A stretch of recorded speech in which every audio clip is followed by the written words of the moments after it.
Everyone, and welcome back to the channel. In today's video we're going to be talking about sets in Python. So set is an unordered collection of unique items.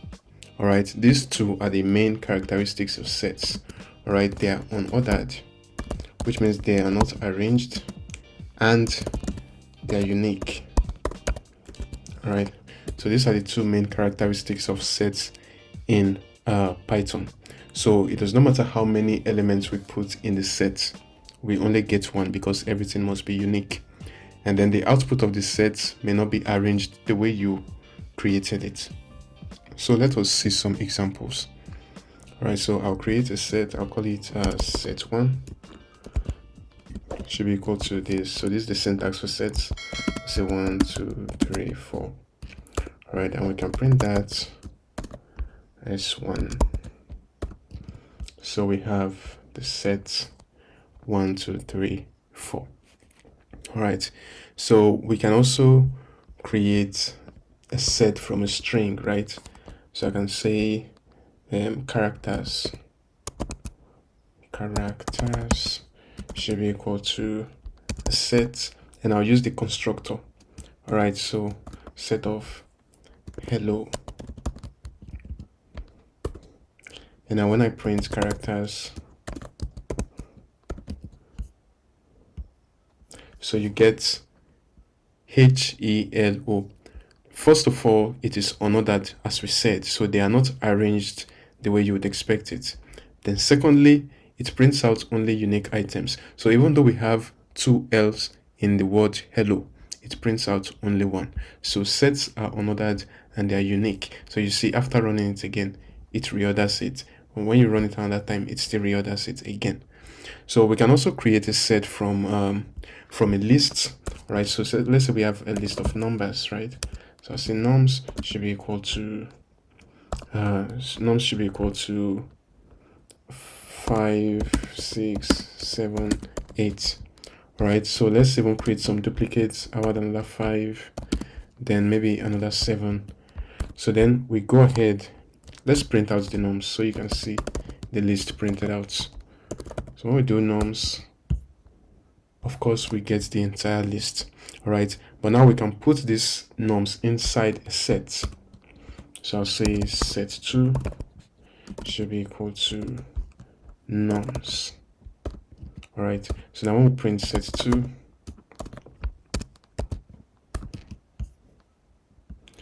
so we get, oh no, it should be, I should use the set constructor. All right, so I'll pass nums to it. So now when we run it, so now you get 8, 5, 6, and 7. All right, so even though we have a duplicate of 5 and 7, we don't get both, we just get unique items, and they are not arranged, so they are unordered. Now another thing we can also do, we can add to sets and we can remove from sets. All right, so let me say set2 dot add. All right, so we want to add to it, so set2 dot add, let's add 9. So I'll add 9, and then we'll print set2. Now you get set2 updated, so you get 5, 6, 7, 8, 9. Oh, it's arranged this time. So there you have it, we have set2 added to it. Then we can also use we can add multiple elements, all right, multiple items to the set using the updates method. So I'll say set2 dot updates. All right, so it's a method, then we'll pass these square brackets inside it.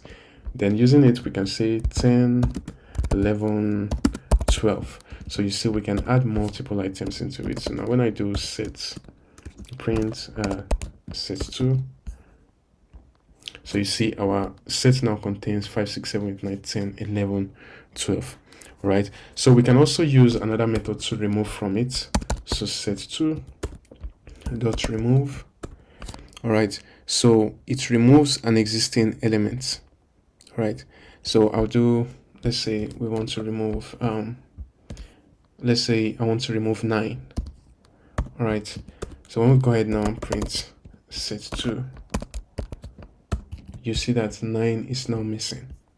All right, so you see that 9 is now missing. Now we have 5, 6, 7, 8, 10, 11, and 12. So, but if we want to remove an item that is not in the set, all right, let's say 19 or so. Now you get an error, all right, that there is no 19 in the set. But when we put 9, you see it removes it. All right. But if you want to remove something that you are not sure of and you don't want to get an error, you can always use the method called discard. So I'll say set2.discard. So now I'll pass, let's pass 5 to it. All right. We want to remove 5. Let's print out set2 after removing 5. So now you see we now have 6, 7, 8, 10, and so on. But instead of 5, let's say I want to remove 50. All right. And when we run it now, like I said, discard will not return an error if what we are trying to remove is not in the set. So you see nothing happens and we do not get an error. So you can use discard if you are not sure that the element you are trying to remove is in the set in the first place. All right. So we can also remove an element from the set and print out the elements we remove. So I can print out print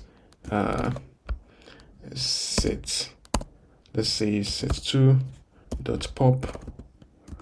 All right, so let's pop out yeah, if you pop, I think pop removes the last element in the set.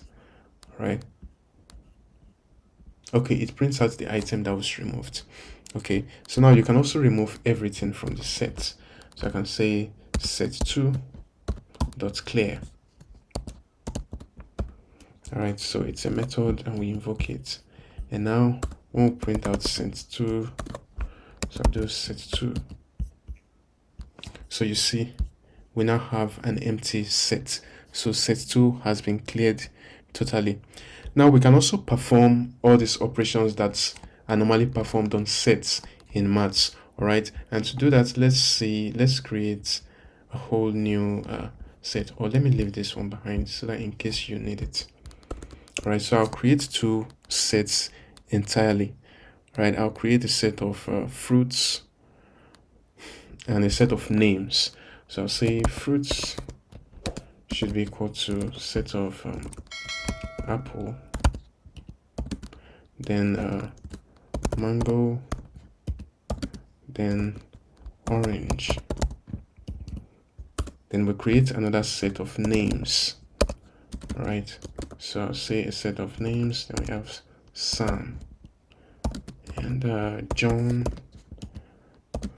and Steve. All right, so now with this theory we can now perform union, intersection, and all those ones. So union is when we combine 2 sets together. All right, so let's print out the union of fruits and names. So I'll say my union should be equal to fruits and names. All right, so we are combining both together. And now when I print my union, so I get both Steve, mango, orange, Sam, John, and apple. All right, so we can also do intersection. All right, intersection means the elements that they both share in common. So let me go back to names, and to names I'll add apple. All right, and then I'll go to fruits and add John. Let me add Sam. I just want to write short names. All right, so now we say my intersection should be equal to I've forgotten the symbol. Okay, I think I remember now. We use the and symbol, fruits and names. All right, so now when we print out my intersection, we should get only the elements that they both have in common. So fruits and names have apple in common, so we see apple, and they both have Sam in common, so now we see Sam. All right, so we can also check for differences. All right, so I'll say the difference, let me just write diff, should be equal to, difference means the elements in one but not in the other. All right, so I'll say how do we do that? How do I do this? How do I do this? Okay, I'll say fruits only. All right, so I'll say fruits only should be equal to fruits. All right, so I'll say fruits minus names. And then when I print it, when I say fruits only, what do we get? We get items that are only in fruits but not in names. So we get mango and orange. All right, so as you can see, mango and orange are the items that are only in fruits but not in names. So we have apple in fruits, we also have apple in names. We have Sam in fruits and we also have Sam in names, but mango and orange are only in fruits, so we get that. You can also do for names only. All right, so names only will be names minus fruits. All right, so when we print names only, so you get elements that are only in names but not in fruits. So we get John and Steve, and as you can see, we have John and Steve in names only. We don't have them in fruits. All right, so we can also do how should I put it? Okay, I'm trying to think of more examples that we can use. Okay, let's do what we call set comprehension. All right, let's do set comprehension. Oh, okay, there is one. Yeah, I just remembered now. We can do symmetric differences. All right, the ones that are in fruits or in names but not in both. All right, so we can also do that and say let me just print it together. I'll just do print fruits, and this is the symbol names. Right, so now we get mango, Steve, John, and orange. So these are items that are uniquely in fruits and uniquely in names. So you see, we have mango in fruits only, we have orange in fruits only, then we have John in names only, and we have Steve in names only. Apple are in both sets, Sam is in both sets, so we don't get those two. All right, so that's the one I'm trying to remember. Then we can also do set comprehension, similar to list comprehension. So for set comprehension, I want to print out only even sets. All right, so I'll say even sets should be equal to, excuse me, I'll say x multiplied by x for x in range of let's say 20. All right, in range of 20. Now we'll say if x mod 2 is equal to 0. All right, all the even numbers should be assigned to even set. So now we'll print even set. Now when we run the program, you get 0, 4, 16, 36, 64, 100, 144, 196, 256, and 324. So these are all even numbers. And set is also very useful when you want to remove duplicates. Right, so say you have a set of a list of items. Right, so set is very good for solving some problems. So say you have a list of items. All right, I can do a list of names. All right, so I'll say names, or let's say languages. Let's use programming languages.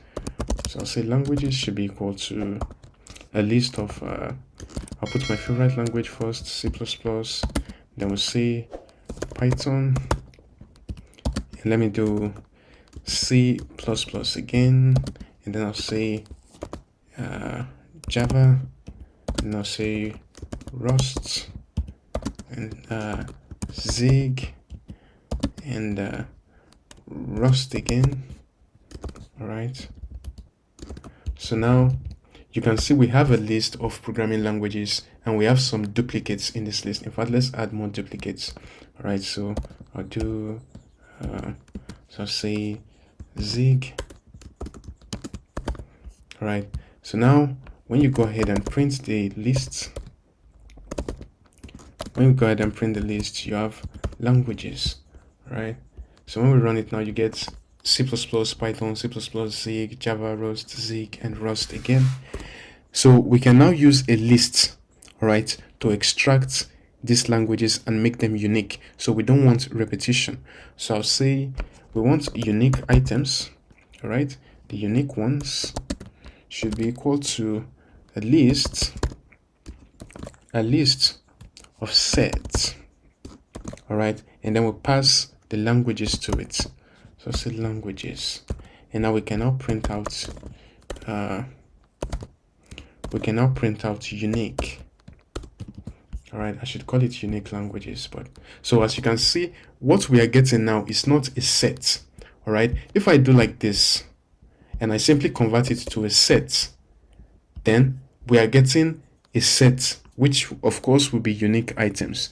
But by putting it inside the list, all right, so we initially extracted the unique items into the set, and then by putting it inside the list, the set gets converted to a list. So now we have a list containing unique items. So as you can see, this is the syntax of a list, square bracket. So you have Zig, Rust, C++, Python, and of course Java.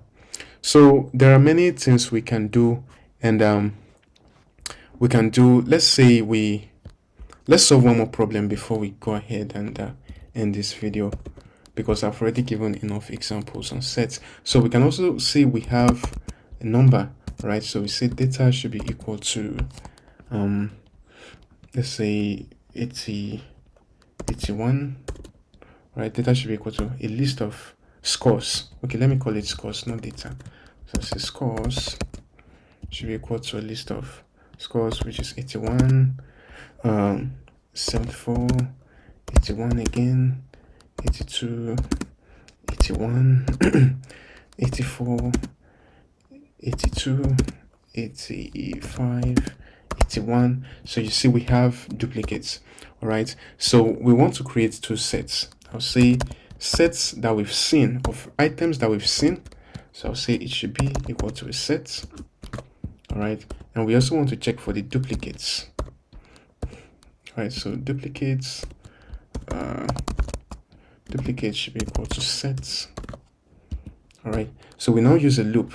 We say for I in scores, right? For I in scores, if I in scene, right? If I in scene, what should happen? Duplicates dot add I. Oh, add is a method. So duplicates dot add I, else scene, right, dot add I. Right, now when I run the program, I'll explain what is going on. So we do print duplicates, and we also want to print scene. So print scene. All right, so when we run the program now, you get 81, 82. What are we trying to do? We created a list called scores. All right, so scores contained elements which represent scores, but we have some duplicates. To be precise, 81 and 82 have duplicates. So we created two empty sets. One is called scene, which represents all the elements we've seen in this list of scores. Then we also have duplicates, which we use to keep track of elements that occurred more than once. In other words, elements that are duplicates in the list, like 81 and 82. So we now look through the list. For I in scores, if I in scene, you understand? So scene checks for all the elements in the scores already.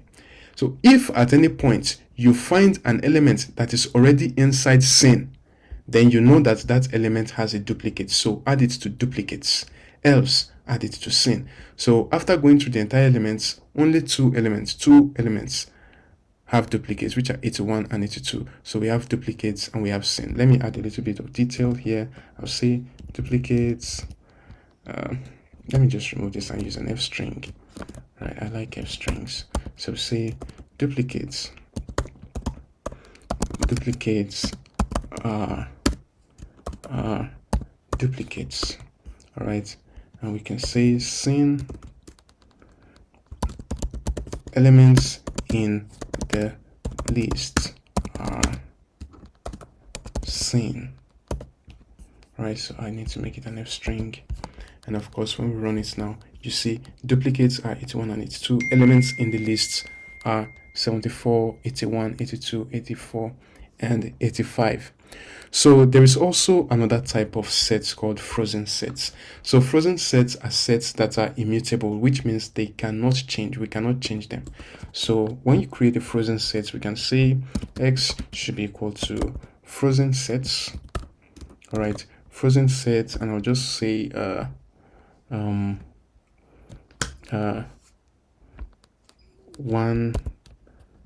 2, 3.